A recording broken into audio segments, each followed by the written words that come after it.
Hello, welcome to today's Christian Woman. I'm your host, Pastor Kerrene. I'm glad that you could join me today here in southeast Michigan.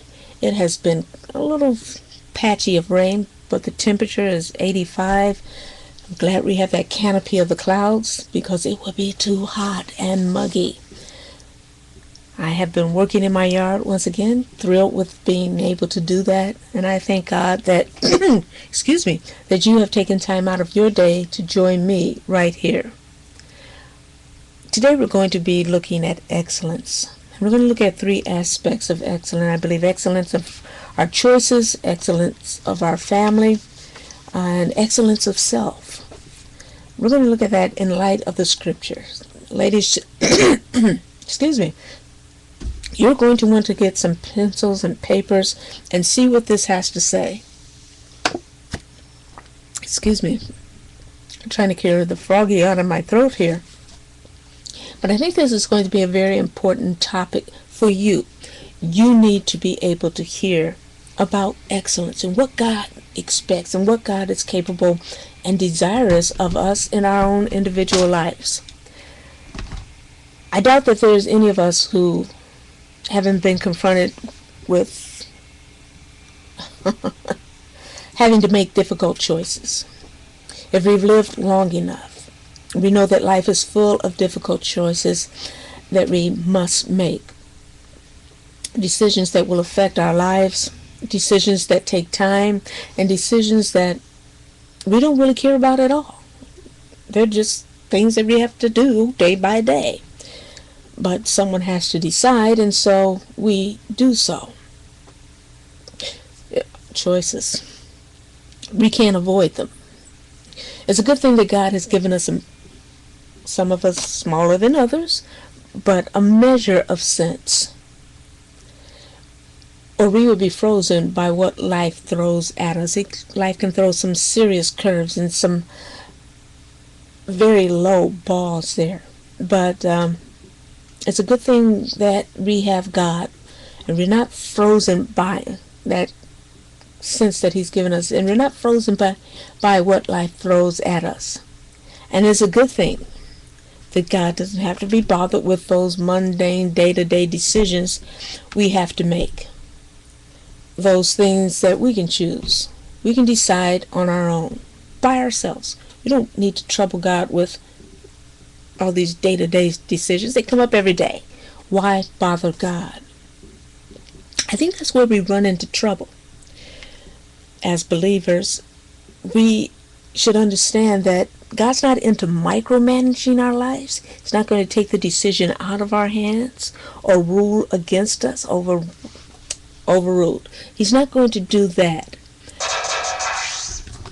However, let me just turn this sound off. Church. Sorry about that. Nothing important. God's not going to overrule our decisions and what we decide to do in our lives. That's not what I mean by Him being concerned or caring about the mundane decisions of our life. But rather because they affect us and because what we do affects those around us. He is very concerned about those mundane, day-to-day decisions that we have to make. Proverbs 3:5 says, "Trust in the Lord with all thine heart, and lean not to thine own understanding." Trust in the Lord with all thine heart, and lean not to thy own understanding. What I may think is right, this dress that I put on today, I may think it's okay. But maybe it causes some difficulties from someone else. Maybe they're having a problem, and this thing that I wear is going to be very difficult for them. I don't know, but God does. Maybe I don't see it as a lustful situation that I'm creating, but maybe it is. Maybe the toothbrush or toothpaste that I use, maybe it's not really taking care of the teeth the way it should. I think that God, maybe He is interested in those mundane decisions that we face. Maybe we're not as smart as we think we are. Maybe we're not depending on Him the way that we should. And maybe there's a better way to do what we do day by day. One that we haven't considered before. See, we can say that we have faith in God. But wait, I have to tell you this. I have a phobia. I have a fear of water. Now, that doesn't mean that I can't bathe or that I don't. But I have a fear of water. I'm not going to swim. I'm not going to get out in a lake or any of that. I lived in San Diego. Never stepped foot in the ocean. Don't want it. Don't want to have anything to do with it. Water and I have a very good arrangement. I don't get in it, and it won't drown me. It seems fair. I stay on the shore, and it won't come and get me. That's our agreement. Like I said, it's worked for me so far. That's my phobia. Now, part of it, I understand that they have life jackets and the water wings and all that, and I have complete confidence in the faith in the science behind a life jacket. I get it. I understand it. I believe it. I don't have a problem with it. I believe that the life jacket will do exactly what it's designed to do. Keep people above water. I just don't trust it to do it for me. I understand the science. I get it. But I don't trust it to do it for me. Sure, other people, fine. Me, not so much. I'm still not getting in that water. There's a difference in faith and trust. And perhaps we have faith, but we lack trust. Now, this is an interesting thing because in the New Testament, the writers used a word that implied obedience when they use faith. It implies trust when they use the word faith. We trust in the Lord. We have that ultimate faith. I thought I turned that off. You may be asking yourself right about now, and I'm not off target, believe me. You may be asking yourself, what does this have to do with choices? When we learn to trust God, we learn that He doesn't just want our decisions to be between bad and good. That's not what He simply wants our choices, our decisions to be about. He wants us to be able to distinguish between bad, good, better, and best. We don't need more faith in God. We need to trust God. I know that isn't exactly what you wanted to hear, or maybe it is what you wanted to hear, but we must learn to trust God, to get away from that life jacket mentality and get to the point where we say, I don't see it happening for me, but you know what? I believe that it can happen for me. I believe God is working on my behalf. I believe that He's doing what needs to be done. And I can see not just this is sin and this isn't sin, but I can see this isn't sin, but wait a minute, this is even better. Oh, wait a minute, this is the very best that God has for me. I can see all of that, and because I can see it, I'm going to choose the best. God wants us to be able to distinguish not just between good and bad, but between good, better, and best, and not to stop at the good. For goodness sakes, ladies, what are you thinking? Do you really believe that God only wants you to have the minimal amount of blessing? No, not at all. He wants you to have more, the very best that He has to offer. Don't settle for the good. Certainly, we're not going to settle for the bad. We're not going to do that. But don't settle for just having good. Proceed on to the very best that God has in store. When we learn to trust God, Not just have faith in him, but trust him as being the King of Kings, the Lord of Lords, the governor of our lives, the ruler, the creator, and the sustainer of this universe. When we get to that point where we say, you know what? If he made all of this and he knows all of that, then maybe, just maybe, he knows more than I do. And I can trust him with my life, with everything that I am. We don't need more faith. The smallest amount of faith will do. We need to exercise our faith and move it from just simply being there into trusting God. Excellence of choice is the byproduct of trusting in God, who always does. Oh, if you were a member of my congregation, you would know what's coming next.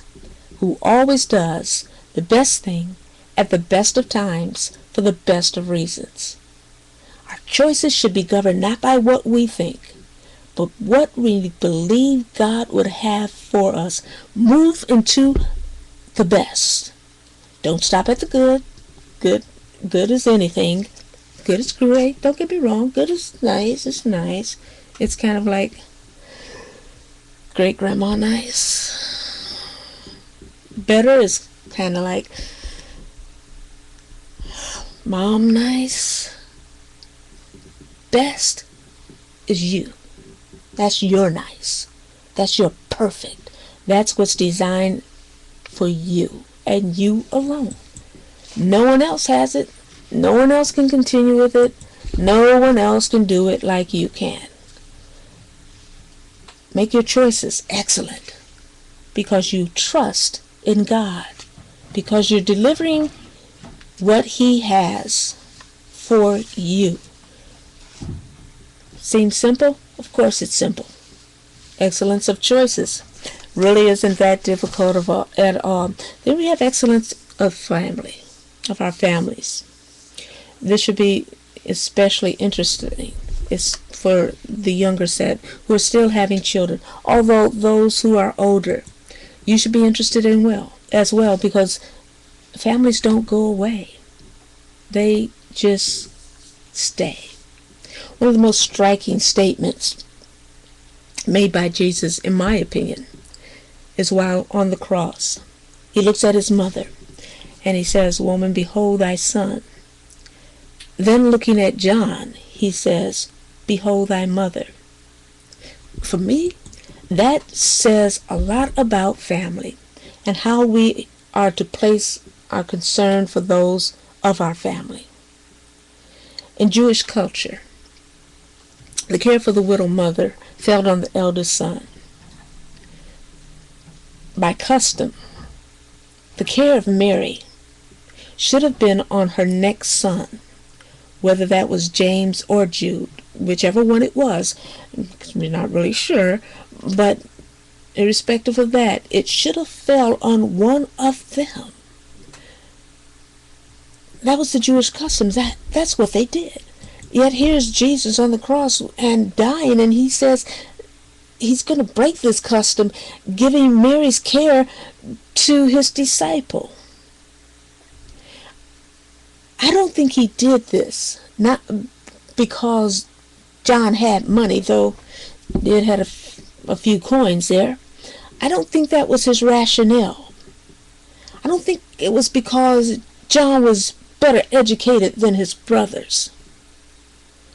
But I think it was because he cared about Mary's spiritual welfare. And at that time, his brothers were not followers. They didn't believe in their older brother. They hadn't walked with him. They really didn't know. They heard the rumors. They had gotten information secondhand, sometimes thirdhand. But here is a man, John, who walked with him, who lived with him, who understood what he was about. He was concerned not just about Mary's physical being, but he was concerned about her spiritual welfare. That's the test of true loving in the family. That's how we really know that we really, truly love our families.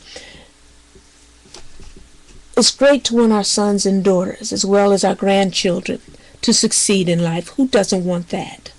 It's fantastic to want the best in life that there is to offer, but for them, off of them. But if we really, truly, honestly love them, more than anything else, we should want them to have a personal relationship with God. It's good to have goals in life and to teach our family to strive for greatness. The problem is that we're confused as to what greatness really is. Yeah, I want them to be great. What the heck do I mean by being great? I'm not really sure. Wait a minute. I can look it up in the dictionary, but that's not really going to help me. I need some examples here. There's your example right there on the cross.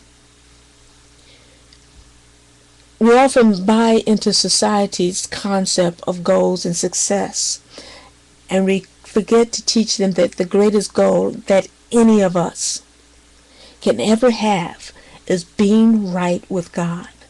That's the most important thing that we can teach our sons, our daughters, our grandchildren, our neighbors, our cousins, our siblings. That's the greatest thing that we could give them, is the understanding. Yeah, you can get money. You can get that. You can work hard and achieve and accomplish. You can get that.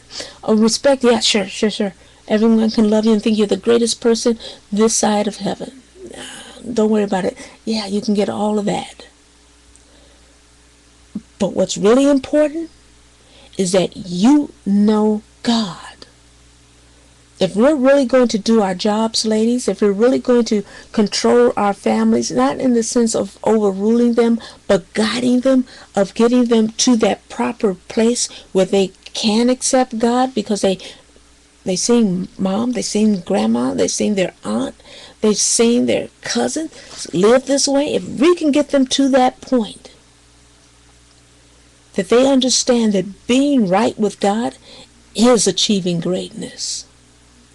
We forget to teach them that success isn't measured by A's and B's or scholarships or promotions. Success is knowing, on this day I can look at myself and say that God has been pleased by what I've done. Everything is okay, because I can look at myself in the mirror and say, Father, He's happy with me today. I proved myself to be a worthy child of God. I've been a true disciple. I've been a true giver of righteousness in my life. If we can do that, that's success. That is success. We achieve excellence in our families when we teach by example and words to our children, our grandchildren, our neighbors, the youth in our communities, the necessity of knowing God in a personal way. Now here's the kicker. When we act like we don't know Him, then they're not going to want to know Him at all. They're not going to be interested.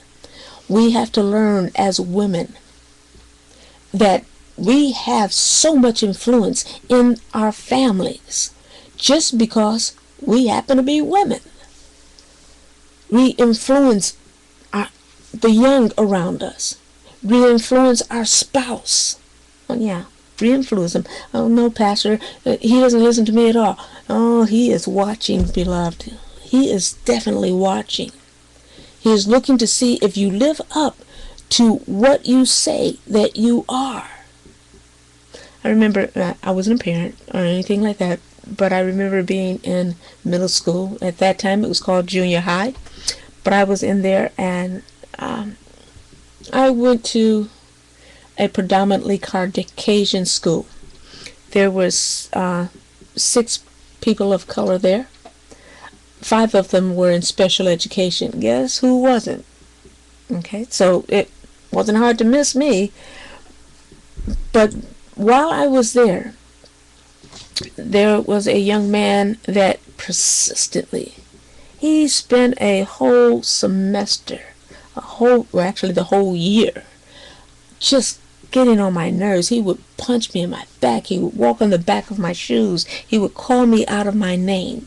He would do everything that he could just to destroy me. I mean, this guy was just obnoxious with himself.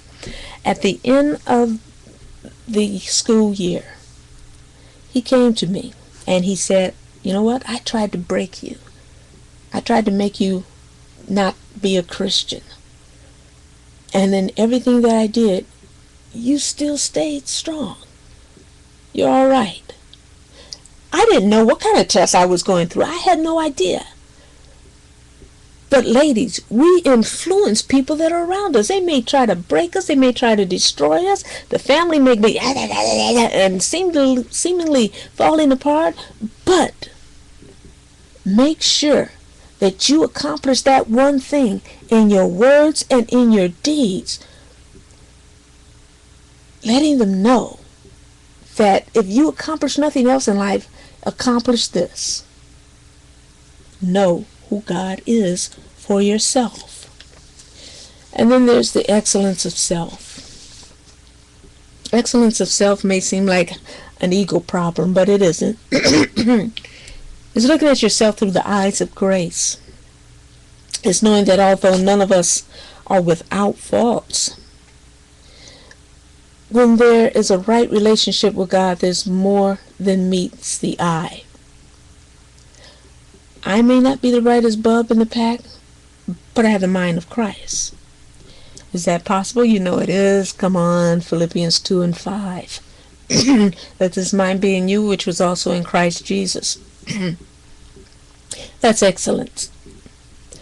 I may not have the biggest car, and trust me, I don't have a big car. But I'm fast, and I can fly. And no one can travel further than I can. Is that possible? Say it with me. Yes. Isaiah 40:31. But they that wait upon the Lord shall renew their strength. They shall mount up with wings as eagles. They shall run and not be weary. They shall walk and not faint. Excellent. I may not have a $2.5 million home, but I have a mansion. Is that possible? You know it is. Yes. John 14:2. In my Father's house there are many mansions. If it were not so, I would have told you.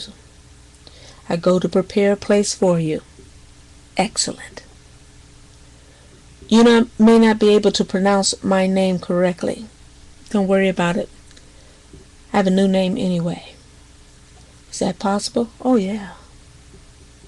John 1:12. But as many as received them, he gave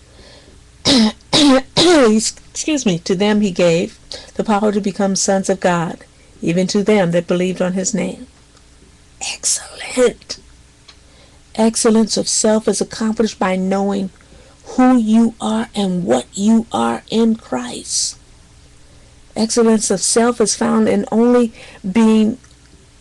having that right relationship with God. Anything else is just a cheap imitation. I have a saying that I keep in my office. It's right over there. You can't see it, but it is there. I do so that anyone that enters into my office can remember how to obtain excellence in their life. And it says this: when it comes to the things of God, most of us do not arrogantly aspire for too much, but sheepishly settle for too little. We were created for excellence. The only question there really is have we found our excellence? That is what you want to answer. You want to go past just being the mundane. There's a commercial out now that says average. Beloved, being excellent in self, excellent in our families, excellent in our choices, doesn't mean that we're better than anyone else. What it does mean is that you are growing, that you are accomplishing more, that you're getting past that I'll just settle for being right here. And you're moving on to the plateau that says, I can't just be right here. I've got to keep going. It's not good enough for me just to be. I have to go beyond that and be excellent in everything that I do. Why? Because everything that I do it as rendering service unto the Lord. He doesn't settle for the mundane. He doesn't settle for the average. He doesn't settle for the little. He deserves a lot more. He deserves the excellence that he has given me and where I can be. Not long ago, well, it's been a little while now. Whatever. I was listening to an interview with the country music artist Faith Hill about a video she had made for one of her songs, and she said that the director for the video was Dutch, and his grasp of the English language wasn't very good. In fact, the only word he really knew well was excellent. She said that he used the word so often that she and the crew didn't know whether it meant that everything was great or he was just saying, forget it. I've done enough. I think that perhaps we as Christians have started to settle for the little. We're saying, okay, that's enough. I think that we are looking at the good and saying, that's good enough. Redeem it to be the best that we can do. We're willing to settle for that little when God has given us the more. We're willing to accept the good when God has equipped us for excellence.